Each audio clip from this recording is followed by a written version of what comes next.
Lord, I pray that the message today makes people think before they act.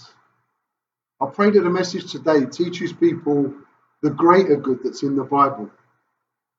I pray that the message reach out to people so that they don't become over judgmental and they see demons everywhere, that they learn what's right and wrong. Let this happen in the name of Jesus Christ our Lord. Amen.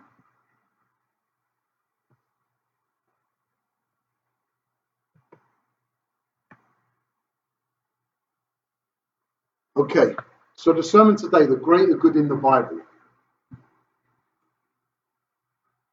Isaiah says, with my soul have I desired thee in the night, yea, with my spirit.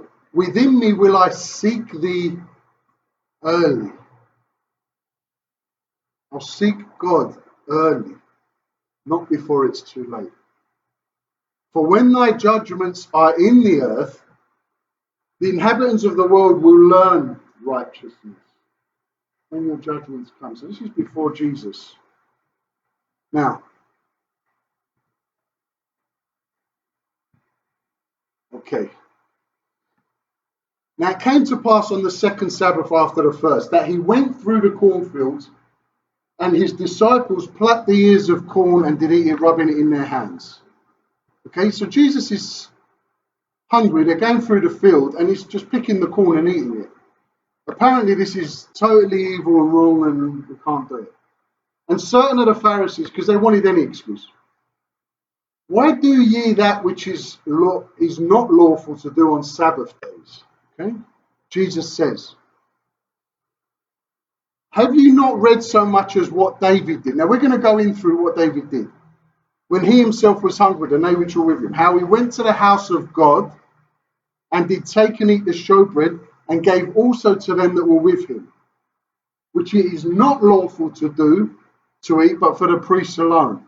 And he said to them that the Son of Man is Lord also of the Sabbath. Now,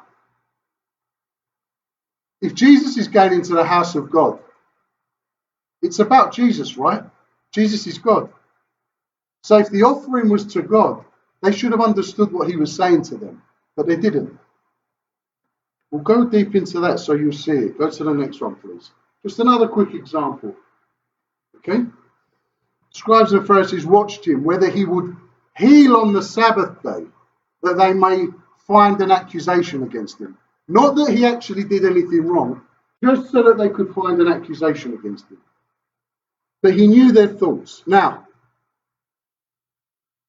if you know that you're going to get in trouble for doing the right thing, should you still do it? 100%. If someone says to me, why are you helping Suresh? I'm going to get you in trouble. I'm still going to help him. The same thing with Jesus. Okay?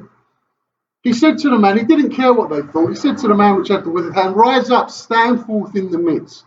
And he arose and stood forth.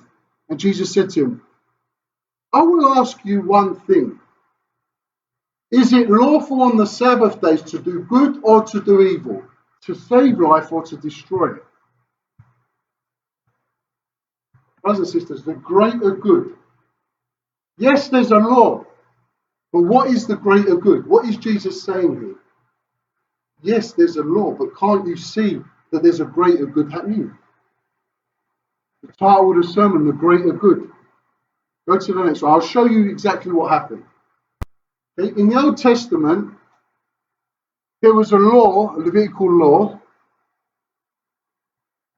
that you would make 2 loaves of bread and you'd leave them for the Lord, or you'd make offerings of bread. Okay? And it shall be Aaron's and his sons, and they shall eat it. So there's no punishment for it not happening. Just, usually give it to Aaron and his sons. So it's supposed to be for the priests. Okay? Now, it's the offerings of the Lord. Now, if Jesus is Lord, surely he's allowed these offerings. You made them to me. So this is what Jesus is saying. Go to the next one. So when he says Jesus ate the showbread, what actually happened? So that we understand the passage properly. Okay? Saul wants to kill David. Okay? He wants him dead. David runs into a church to escape. He runs as far as he can away because he's going to kill him. Not for any good reason, but he wants him dead. Saul wants him dead. So David runs in and he lies to the priest. David lies to the priest. David said to Ahimelech the priest, "The king has commanded me a business and has said to me, let no man know." This is a complete lie. "Of the business whereabout I send. And what I've commanded thee is appointed my servants to such and such a place." Okay? Now he's running for his life. Okay? He's lied for the greater good. Because he will die. He's alone now. There's nobody with him. Okay? "Now therefore, what is under thy hand? Give me 5 loaves of bread in my hand, or what there is present." The priest answered David and said, "There is no common bread, there is only hallowed bread." Now if somebody's hungry, do you think the Lord wants you not to feed them? Because that is holy bread. If someone's desperate and chosen by God, no, that's from the church. But the church is supposed to be helping people.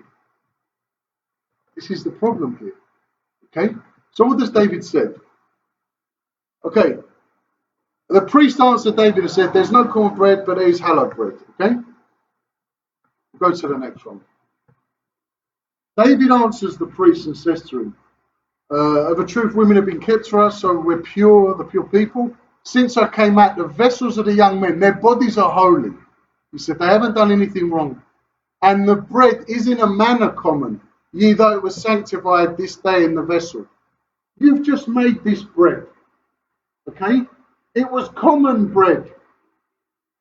Please give it to me, I'm hungry. We see the common good. What is best for the common good? Now, the priest gives him the bread, for there was no bread but the showbread, and it was taken from before the Lord to put hot bread in the day when it was taken away. So they took this bread, they gave it to David and replaced it with hot, fresh bread for the Lord after. Now, what was the evil done here? There was nothing bad, right? Why do Christians see the small speck in people's eyes? And they jump up and down on their heads and they judge them and say evil things about them. They see a small speck. This is what David did. This was his grievous sin. Okay? Let's see what happens next. "Now a certain man of the servants of Saul was there that day, detained before the Lord. His name was Doeg." Now Doeg's very important now to the story, an Edomite. So Saul has put this guy who is not godly. He worships a false god. He's from Edom. And Saul has decided to put this guy in charge of his stuff. Big mistake. Being unequally yoked. If you're unequally yoked, you put someone who wasn't godly in charge of what? Your children, your house, your family. This person isn't just not with God, they're against God. Okay? So beware that we don't make the same mistake in our own lives. Okay? Chiefest of the herdmen, that belongs to Saul. Big mistake by Saul. So David said to the priest, "Is there not here a spear or sword? Can I have a weapon at least to defend myself?" Okay, this is after David's won many battles. "For I have neither brought my sword nor my weapons with it, because the king's business required haste." Another lie. Another lie. He's running away. So the priest said, "The sword of Goliath the Philistine, whom thou slewest." So God has took David to this church. He brought him to this church. Why? To pick up the sword, because who killed Goliath? David. Who does the sword belong to? David. It's his sword. And somehow it found his way into the church that he was sent to. So God does stuff for a reason. And he does all this for a reason, which you're going to see. Okay? Behold, it is wrapped in a cloth before an ephod. Take it, he says. For there is no other save that. There's no other weapons here. And David said, there is none like that. Give it to me. There isn't a sword like this sword. So David's found the sword that he should have had at the beginning.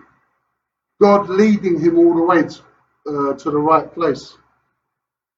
Okay, so David rose and fled that day for fear of Saul, okay?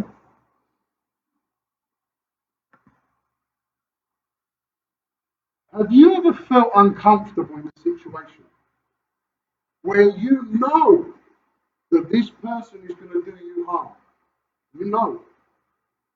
And you know that you better get out of there quick before this harm comes.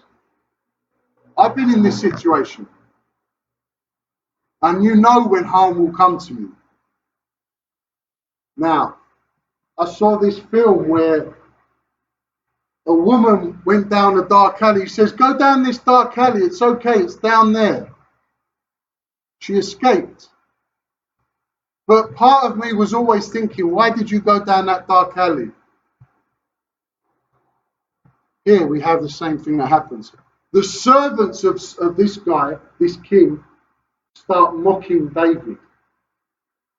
And the servants have actually said to him, is this not David, the king of the land? He's there by himself. What do you think they're going to do to him? Did they not sing one to another of him in dances saying, Saul has slain his thousands, David his 10,000s? They're going to kill him. Isn't this the king? Look, he's right there. Let's kill him. David laid his words into the heart. He was clever.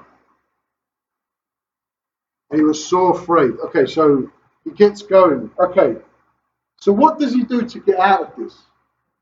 He does something dishonest for the greater good as well. He acts like he's mad. He changed his behavior before him, feigned himself mad in their eyes. David acts mad. Sometimes, brothers and sisters,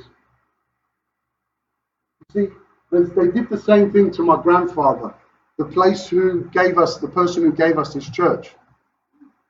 They did the same thing to him. Some men, very evil men, came to him, and they were going to do the same thing. They were going to do something very bad to him. And he pretended he was mad. And they left him alone. So I understood this story very well because I remember my grandfather telling me this story.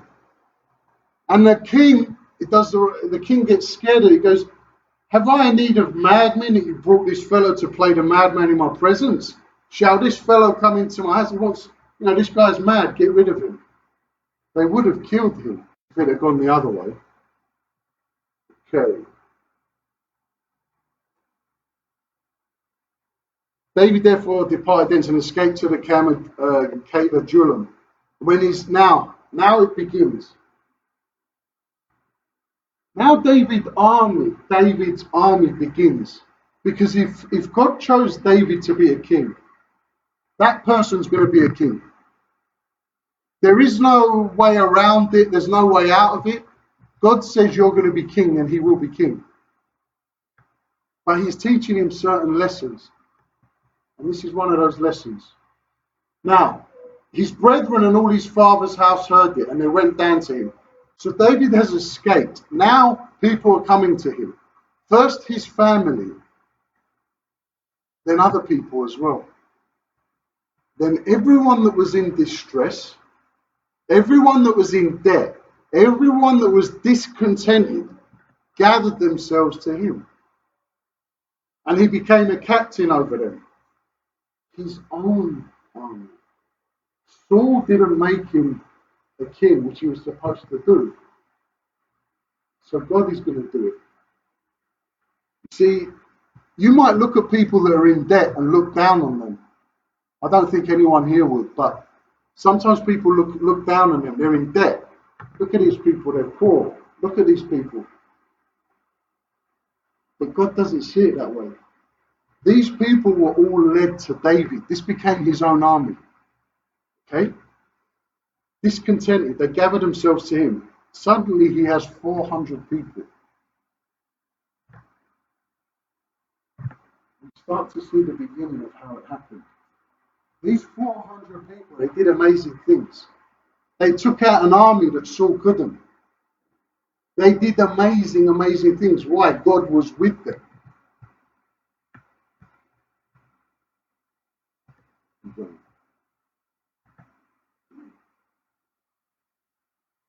Now, brothers and sisters, every one of you is going to have a Doeg in your life. Okay? A Doeg the Edomite. Everyone's going to meet one. I've met many of these types of people. Okay? Now, they'll give a bad report to you. They'll give a bad report about you so that they can become popular. Okay? Which was set over the servants of Saul. And he said, I saw the son of Jesse, talking about David, coming to Nob and to Abimelech the son of Achitub. And he inquired of the Lord for him and gave him victuals and gave him the sword of Goliath the Philistine. Now he tells him three things. Two of them are true. One of them is a lie. This is how people will try and trick you. Okay? He didn't inquire for the Lord about him. He said that to make him angry. Just like if I want to make someone angry. If I want to say, Yangos, you know what Alita said about you? Do you know what she said? I'll make up a few truths and I'll make up a lie. And I'll sell the lie with it. This is how it will happen in your lives. You have to be clever like David was in this situation. Okay? Because these people are real and they will cause you danger. Danger in your relationships, danger at work, danger in your life. The devil is behind these people. And it starts with this, because it keeps calling you Doeg the Edomite, letting you know that he wasn't with God. Okay. Go to the next one. Okay. So the king sends for the priest and the priest's whole family.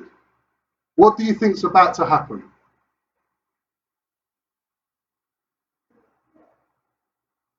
Yeah.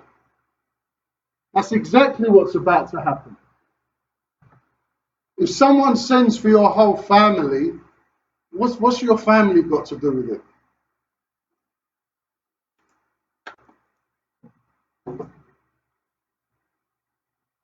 So here we go. Saul, the king, says, okay, hear now, son of Ahitub. And he answered, here I am, my lord. So the priest has come forward and says, here I am, my lord. Tell me, what's the problem? Saul says to him, why have you conspired against me? He didn't. He didn't. Doeg the Edomite has done all this damage with his tongue. Okay?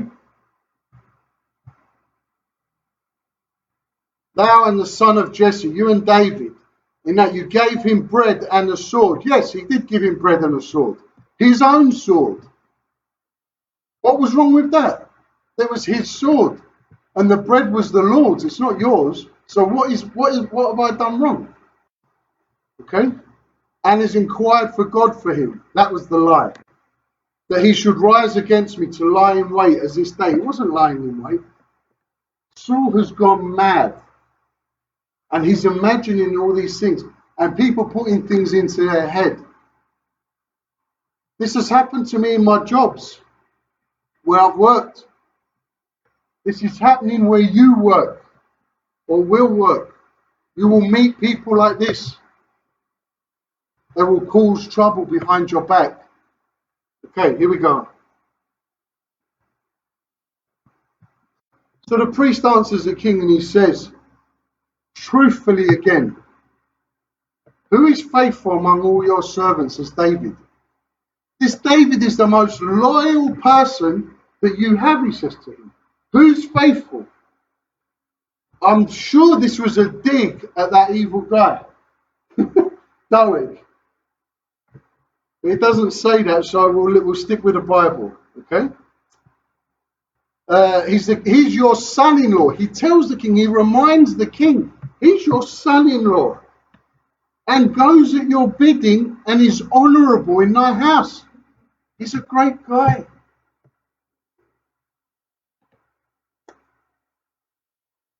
Someone could say the same about you. Make sure they say the same thing about you. You know? Youngos is a great guy. Ray's a great guy. Go. It's the mask. Okay. So here we go. Did I begin to inquire of God of him? I didn't do this thing. Be it far from me, I didn't do this. Let none the king impute anything to his servant. I didn't do these things. Or to the house of my father. My family's there. They didn't do anything wrong, he's saying. For thy servant knew nothing of all this, less or more. David lied to him. Okay? The king said, because the king's not interested in the truth, is he? He doesn't care. He's gone mad. Thou shalt surely die, Ahimelech, thou and all thy father's house. For what crime? Nothing. Nothing. Something very interesting happens now.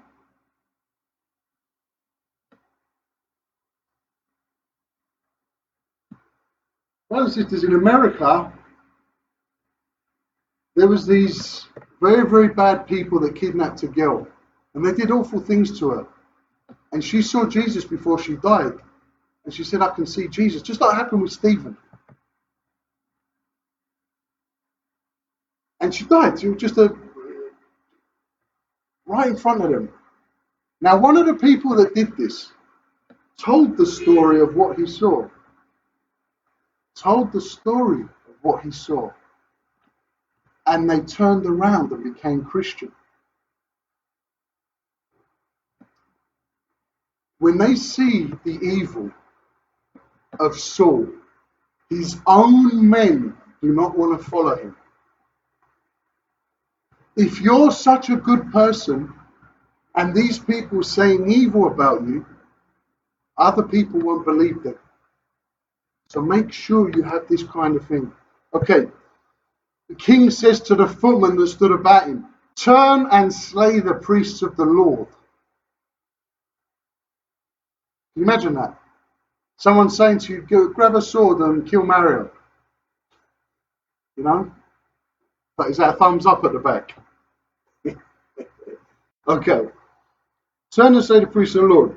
Because their hand is also with David. No, it wasn't. And because they knew where he fled, he did not show it to me. But the servants of the king would not put forth their hand upon the priests of the Lord.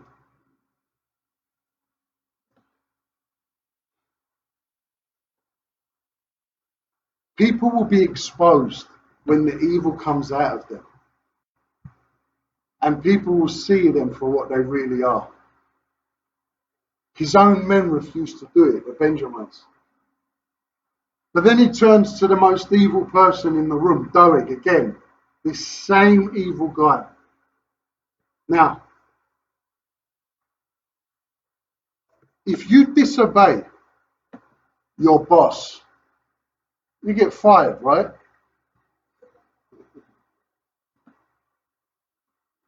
If you disobey, morning, bro. If you disobey your king, what's going to happen to you? Very badly punished, especially if you're a soldier, disobeying a direct order. You're a soldier. What happens when you disobey an order in the army? You get shot. Well, these foot soldiers have now disobeyed Saul. Okay? Turn and kill the priests of the Lord. They wouldn't do it.